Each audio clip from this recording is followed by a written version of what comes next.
इस big billion days में nothing phone 3 जो 80,000 में लॉन्च हुआ था अब सिर्फ 35,000 में मिल रहा है। आईफोन 16 प्रो जो 1,20,000 में लॉन्च हुआ था अब सिर्फ 75,000 में मिल रहा है। लेकिन फ्लिपकार्ट इतने हेवी डिस्काउंट देने के बाद भी ह्यूज प्रॉफिट्स बना रहा है। क्या फ्लिपकार्ट फोन लॉस पर बेच रहा है या फिर फ्लिपकार्ट आपको ओल्ड अनसोल्ड गुड्स बेच रहे हैं? देखो, मोस्ट लोग फ्लिपकार्ट को एक बड़ी शॉप समझते हैं जो ब्रांड से प्रोडक्ट खरीद कर कस्टमर को बेचती है, लेकिन एक्चुअली फ्लिपकार्ट एक मार्केट प्लेस है। फ्लिपकार्ट बिल्कुल जोमेटो की तरह काम करता है। जब तुम जोमेटो पर बर्गर ऑर्डर करते हो तो तुम बर्गर जोमेटो से नहीं, तुम मैकडॉनल्ड्स या बर्गर किंग से खरीदते हो। जोमेटो बस तुम्हें कनेक्ट करता है और डिलीवर करता है। सिमिलरली फ्लिपकार्ट है, it's not the shop, it's the market place. Actual sellers अलग अलग रिटेलर्स होते हैं जो फ्लिपकार्ट के अंदर बेचते हैं। इससे हमें पता चलता है कि मोस्ट डिस्काउंट्स सेलर देते हैं, फ्लिपकार्ट नहीं। अब सवाल ये उठता है कि अगर सेलर्स इतने इंसेंट डिस्काउंट्स दे रहे हैं तो उन्हें प्रॉफिट क्या है, और सेलर्स प्राइस इतने कम कैसे करते हैं? क्या उन्हें लॉस नहीं होता?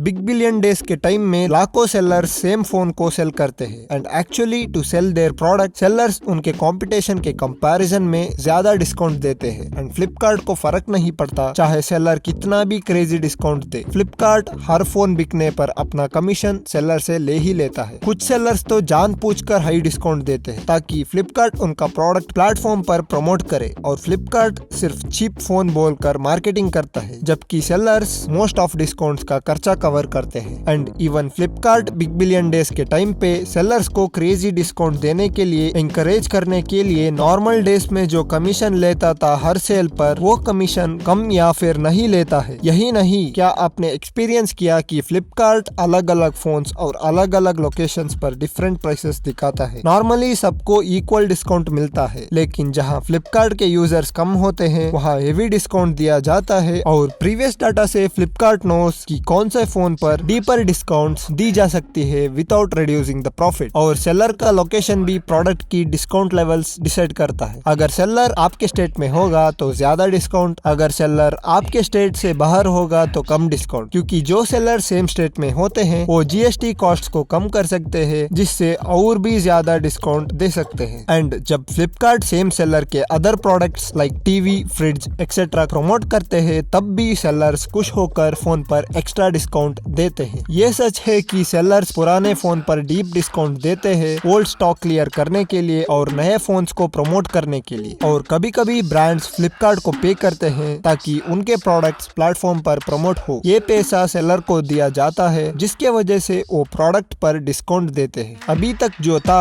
वो सेलर बायर को कैसे डिस्काउंट देता है, लेकिन अब बताऊंगा आके फ्लिपकार्ट खुद इतने हेवी डिस्काउंट कैसे देता है। जब तुम कुछ खरीदते हो तो पेमेंट सेलर को डायरेक्टली नहीं बल्कि फ्लिपकार्ट को करते हो। फ्लिपकार्ट वो पैसा को होल्ड करता है और सेलर्स को पेमेंट कुछ वीक्स डिले करके देता है। पैसा होल्ड करने से फ्लिपकार्ट का वर्किंग कैपिटल इंक्रीज होता है और इसी एडवांटेज की वजह से फ्लिपकार्ट प्रोडक्ट्स पर और ज्यादा डिस्काउंट दे पाता है। यूज ऑफ लॉस लीडर्स, कुछ पॉपुलर फोन्स को सेलर्स नहीं फ्लिपकार्ट खुद बिना किसी प्रॉफिट या फिर लॉस में बेचता है ताकि large number of users platform पर अट्रैक्ट हो, और जब प्लेटफॉर्म पर यूजर्स आते हैं तो वो दूसरे प्रोडक्ट्स भी खरीदेंगे जो कम डिस्काउंट पर होता है। उन प्रोडक्ट से होने वाला प्रॉफिट डिस्काउंट से हुआ लॉस को कवर कर लेता है। Flash only discounts, which means Flipkart कुछ फोन्स अल्ट्रा लो प्राइसेस पर सिर्फ लिमिटेड टाइम के लिए बेचता है। इससे ऑनलाइन हाइप क्रिएट होता है बिना कंपनी को ह्यूज लॉस दिए। एंड फ्लिपकार्ट एक्सचेंज ऑफर्स पे ओल्ड फोन कलेक्ट करके उन्हें रीसेल करता है, जिससे उन्हें डिस्काउंट का पैसा कवर करने में हेल्प मिलती है।